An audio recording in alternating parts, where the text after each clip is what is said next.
La République n'est pas figée. Ce n'est pas un corset dont il faudrait régulièrement recoudre les boutons. La République, c'est un mouvement, c'est une construction, c'est une passion. Il peint sa vision de la République pour la première fois. Car l'air du temps, c'est à qui sera le plus républicain. Alors à son tour, François Hollande s'en approprie les symboles pour ne pas laisser la main mise à Nicolas Sarkozy, auteur d'un hold-up plutôt réussi en la matière. Depuis un siècle, toutes les formations politiques de la droite et du centre ont eu le mot République dans leur intitulé.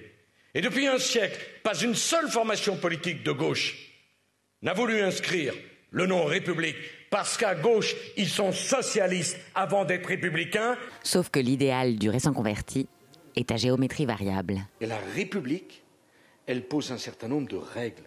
La religion à la maison, pas au guichet de nos administrations.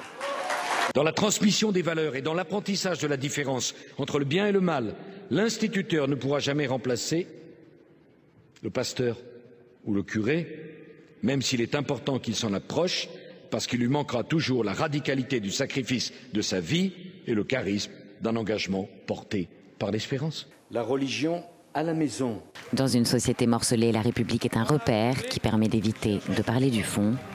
Alors, les OPA sont nombreuses. La réalité est que les seuls qui devraient encore être autorisés à parler de République française, c'est nous, car nous sommes les seuls à en être les garants. Et si la gauche dénonce l'appropriation et tente de répartir les brevets, gardez donc votre mépris crétin et vos leçons de République pour votre propre parti. Alors madame, jusqu'au bout, je mènerai campagne pour vous stigmatiser et pour vous dire que vous n'êtes ni la République ni la France. Elle oublie peut-être que si la droite n'a pas le monopole de la République, elle n'a pas non plus celui de la confiscation.